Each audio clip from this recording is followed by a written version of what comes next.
September 9th, 2002, Monday. A fabulous day today, but could be the genesis of something tragic. School was fine, and on the way home I stopped by Hen House and got tickets for Thursday and Dashboard Confessional, so I got that down. Kirk's mom was working back at Hen House. She's been off from work for God knows how long. It's almost that no one in that house has had a job in a month. It seems that way anyway. Her and I really talked, for the first time in a long time. Usually when I'm at Kirk's, which is almost never, I don't socialize with her. And when I was there a lot, so was Bob. I guess my dad was up there at Hen House earlier in the morning training a new guy. He shared some words with her. I guess he told her about him and my mom splitting up. Fuck it. It was good to see her back at work, although she longs to be back in the meat department, but she can't. Hopefully this will solve some of their financial difficulties. They do, however, bring in a lot on themselves. When her and Kirk were both out of work, they still talked about buying this and that and spent a lot of time going to bars and shit, but whatever. It's not my concern. I came home, put on some Coltrane, and was reading some Rollins when Ainsley called. Brett, I need to tell you something, and you need to be an adult about this. She got my attention. I just talked to my ex-boyfriend. Okay, she's going to go back out with him, I thought. He just got back from Planned Parenthood and suggested that I go and, get a bunch of tests and stuff. Oh, fuck. I think that, but I stay calm and say nothing. She suggested I do the same and apologizes. I told her it's not a problem. It really has been something I've desperately needed to do, but I'm too much of a fucking pussy. She sounded like she's going to go within the next couple of days and let me know what happens. The scary part is that I started getting sick not too long after our night together. We used protection, but I went down on her and she's gone down on me a few times. I remember a week after, when I went out with Shannon for the first time, I was coughing horribly and obviously it got worse and I still have a cough. Almost, over a month later. We slept together on July 31st, 02, and it's September 9th, 02, and I've been sick since like August 6th of 02. I should go get checked out, but I'll wait and hear from her. And if she is fine, sadly, I feel she won't be. And if she is fine, sadly, I feel she won't be, I should do it anyway. I wasn't scared when she told me this. I even thought long and hard about the possibility of me receiving something terminal like AIDS, and I wasn't scared. I really am not afraid to die, but I don't look forward to all the shit in between. A stranger wouldn't be surprised if I have something that will kill me soon. I'm almost 21, and I've always believed ever since I was a kid that I would be dead by 24. I remember telling Caitlin M. this in 4th grade. Check my poem, Green Eggs and Damned Sam I Am. That poem is a acronym that says 24 Brett no more. And it talks about me reaching the age I fear. It's not an acronym, it's what's it called? An acrostic? It's an acrostic. I would almost feel privileged to die at 24. Not only because of the questions and the fact that young deaths are more memorable, but merely for the satisfaction of knowing I envisioned it. Yes, I am stupid. Thinking back on this, I have to laugh at my generation. All throughout our lives, we were taught about AIDS because it was first discovered basically in the same year I was born. We talked about it more in elementary school where sex wasn't plausible. Then in high school, we had a speaker in health class who had AIDS and was a homosexual. The latter part doesn't matter. But as I and the rest of my peers began to delve into the world of sex, we, at least in my case, and I know many others, were concerned about pregnancy more than STDs. One is the beautiful thing, the other isn't. Let's run through the list. I've been with 12 girls. 7 of which I tapped unprotected at some time or another. With Marilyn, we rarely used anything, and with Karen, we used a condom but it broke, and I pumped for a while with nothing. 8 of these girls gave me head unprotected, and I ate out unprotected 6 of them, and 2 of them I shot a load of white soldiers into, unprotected. Okay, I was trying to think of who the other one was, yeah. Yes, I'm not a smart man, and no, I have no idea why I don't have kids. If by some chance I did contract something from Ainsley, then I and Kelly, again using her name, would be affected. Kelly and I have been together twice since Ainsley and I were together. But I did not bust in Kelly after Ainsley and I had our time. I'm not scared for myself, but I do fear what I could have done to others, but I don't take the blame. Sex is a two-way thing. They both decided to do it unprotected, not just the one. We will see where this goes. I was at the Sprint store tonight with my mother and Jared. I was having a lot of cynical epiphanies. People, probably, spend more time talking to salesmen about phone plans and car financing than talking with their kids. Younger couples probably debate and plan their cell phone plans more than having kids. Well, yeah, kids don't come with 500 anytime minutes. Remember when that was a thing? Or color screens with downloadable ringtones and games. Our country is a bunch of shit. I bought another black shelf tonight, just like the one on April 1st when I saw Thursday later in the day. I put it and my brown one in the living room and put all the DVDs and videos on them. I also gave my TV in my room to my mom to have in her room, and my DVD player I gave to Jared for his room. All I have in my room now is books, CDs, and space. Oh, and my tormented mind and soul.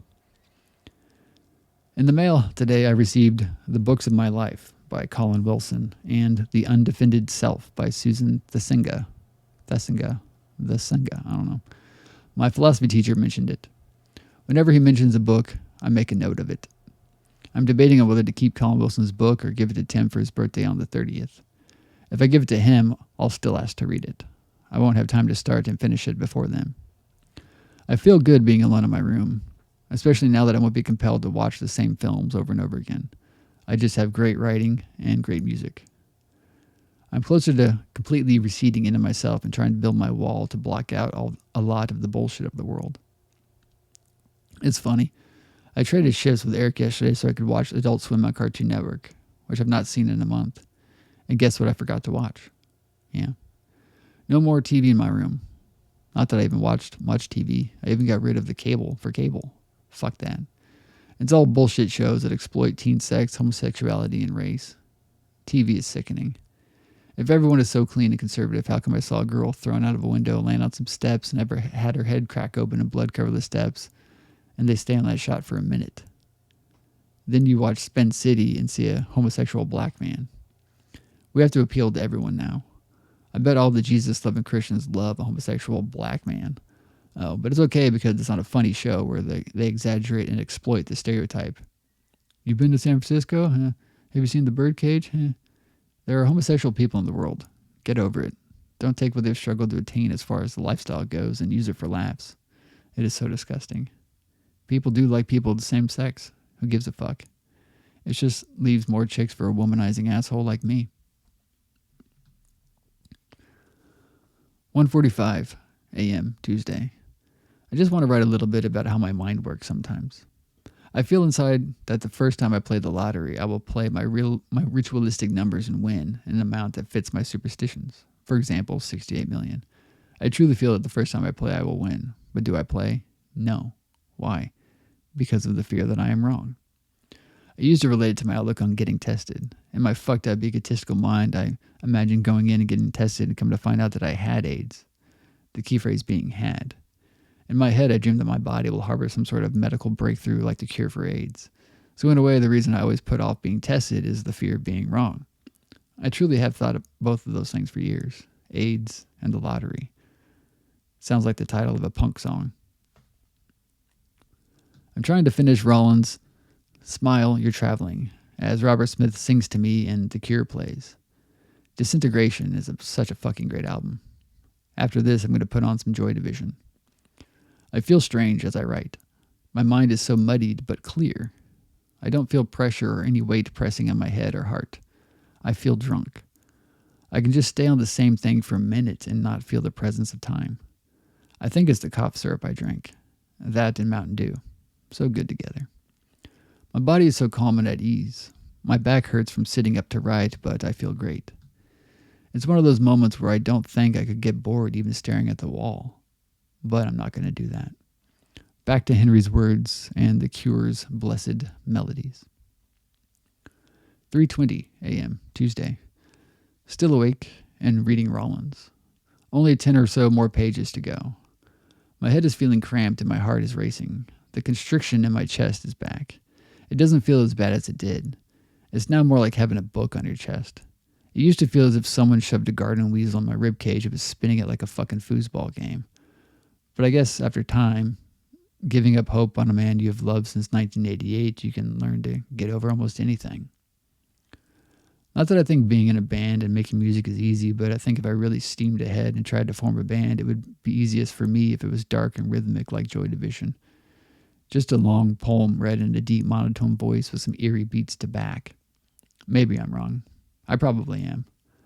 I would love to be on stage surrounded by a small crowd in a venue like the Bottleneck and be up there on stage with the lights low and be drenched in sweat and with tears in my eyes and greasy hair screaming my pain into words.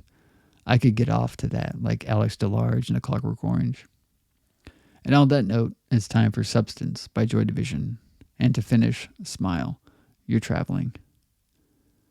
Rollins is an underrated gem of American literature and art. Just wanted to add that he is what people should be and respect. Especially more than a man with a Benz, a three-piece suit, a glistening smile, and a limp handshake. I digress.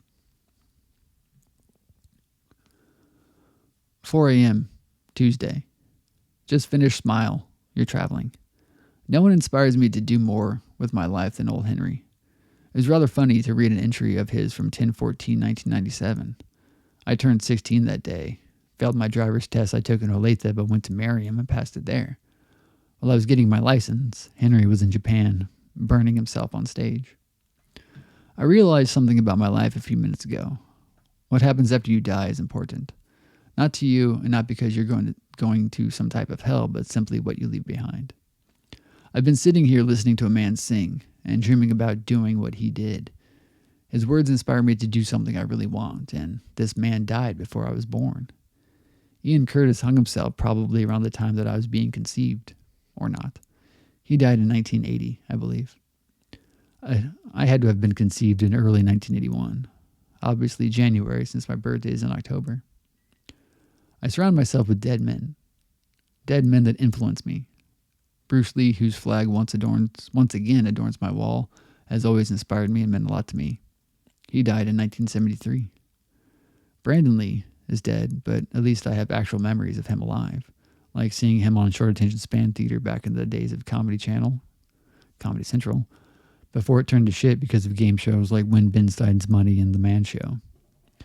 Brandon was doing some publicity for Rapid Fire, I think, but because they showed a clip. But they also showed a clip from The Crow where Eric enters Club Trash and confronts Top Dollar and all those thugs. I should look at Short Attention Span Theater up and see if I can buy a copy of that show and find out when it aired. I've thought a lot about death today. When reading Henry, he is always talking about Joe Cole, his friend who was murdered in 1991, and it made the faces of people I have known whom have died pop into my head. Not relatives, but mainly kids I went to school with. Aubrey. Read her name wrong. Aubrey. She was 2 years above me in school and was an ROTC. She had a huge crush on my brother. Forgive me if I've written about her before. I believe that they gave each other their virginities. I don't remember exactly. Jared and I talked about her the night my parents were gone, and we talked on the porch with Tim all night. I don't want to say too much about their ordeal because it's part of Jared's life more than mine. But Jared began to date Aubrey's cousin, and for a while was fucking both of them. This fucked Aubrey up, and on many occasions she would call her house at 1 a.m. or so from a park payphone saying she was going to kill herself. Being who I was then, I did not like her because I didn't understand what she was going through and how she felt. I remember thinking that she should just do it and leave us alone. Time, maturity, and the harshness of the world has led me to regret ever thinking that. I think about her a lot because she was the first person outside of my family to die. Not only die, but be murdered. Andre was a tall black kid who was in my science class freshman year. He was a sophomore. He too was an RTC, and although I was a freshman, we were the same rank, seaman. I talked to him a few times, but it's not like we were friends. I know that the only reason he was in RTC was because he played basketball and football, and Sergeant Major, our instructor, would talk a lot of the black athletes into joining. I don't recall him ever trying to get any of the white athletes to join, but that's another story. Andre was one of those guys who was physical, good at sports, obviously, but not mentally adept.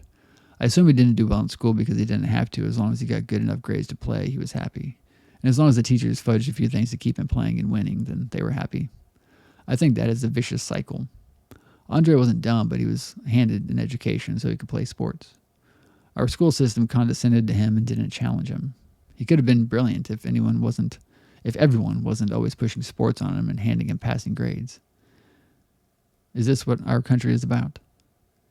Keeping a man from knowledge so he can put a ball through a hoop. Andre was hit by an oncoming truck when he was driving down in Atlanta, I believe, where he was playing ball in school.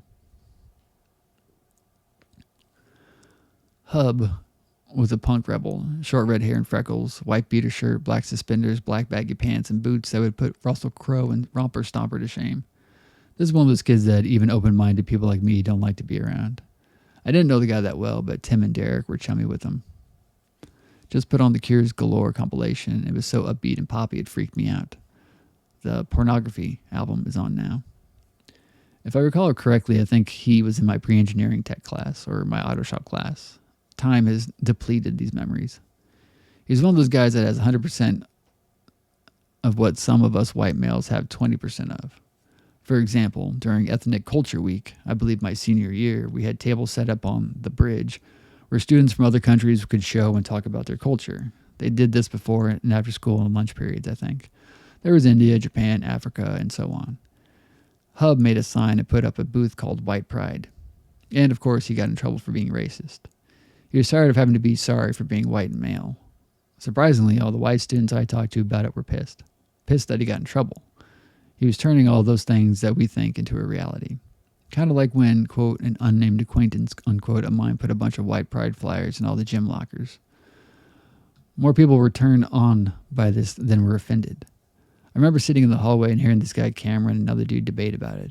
The paper simply said white pride and had some statistics that showed how the white race will eventually become a minority in America.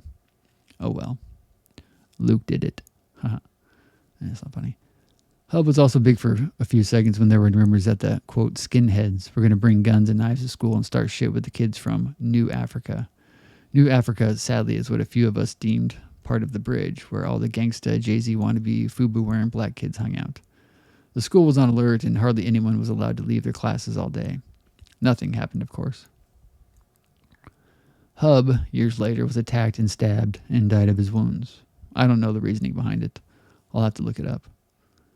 The strangest part about this is that Hub, too, was in ROTC for a short time. All the people that I know whom have died, I knew from ROTC. I've written almost too much tonight. It's amazing to see how much I can write after barely writing anything interesting in weeks.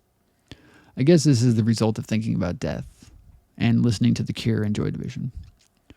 I just heard The Hanging Garden by The Cure for the first time in a long time. I remember when I was in the Crow phase, I learned of the Cure and Joy Division. The Hanging Garden was the second song by The Cure that I had heard.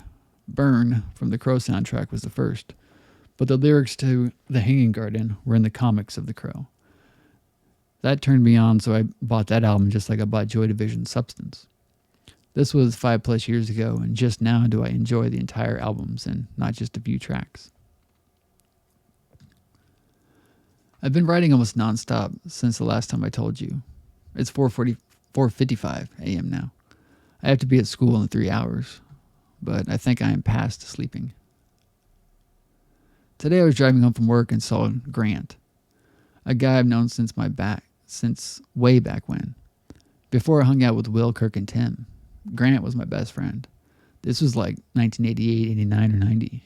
We were good friends, and Travis, Grant's brother, was good friends with Jared, so it worked out. We'd spend summer days playing guns outside or Cabal on Nintendo. We once went with them to their relative's place at the Ozarks, where I rode my first Wave Runner. I remember their mom, Cindy, drove us there and accidentally closing the trunk on her thumb and crushing her nail. I watched her put a Band-Aid on and seeing the blood. I remember seeing and hearing the little beeping and blinking thing on her visor that I later found out was a radar detector. I remember singing along to the Black Crowes' Hard to Handle over and over as we drove the bumpy roads to the Ozarks. The constant up and down was tickling my stomach. I remember swimming in the water behind the house we stayed at and going as deep as possible and seeing a large white rock that formed an almost perfect flat table, and then 2 black carp swimming in circles around it, and seeing a relative of theirs walking on the floor of the lake with scuba diving gear on. Moving on. It's scary to realize how much shit I remember. So many visuals from my childhood in the 80s. Grant was a huge part of my childhood, and when I saw him, and I know he saw me, I paid no attention. No little wave or arbitrary head nod. Nothing. I just drove by, trying to play it like I didn't recognize him. I love my past, although it haunts me, and I just toss away people whom were key factors in my life. I haven't written this much in one entry, I don't think, ever. My load is blown, but that is only because I don't know what else to write. I'd like to think that this entry is well-rounded and centered. I have the energy to write more, but anything more would be obligatory. I'll just shut the light off and finish this album. I have 2 hours to sleep before having to get up. Sometimes a few hours is better than too many. It's easier to awaken from a 2-hour plus nap than a 10-hour stint of decrepit dreams of my past. 5:15 a.m. Tuesday. Back once more, and this is it. I feel weird because I feel different. Within the course of one day, I think I've changed into another stage of my life, like a larval stage. I think I'm going into my cocoon. As I lied there in the blackness of my room with Robert singing, the Blood Flowers album by The Cure plays now, I felt as if I know that I'm never going to awake from my slumber. And I'm fine with that. My body is numb, and it is ready to shut off. But will it come back on? End quote. Life itself is your teacher, and you are in a state of constant learning. Jiddu Krishnamurti, The Function of Education.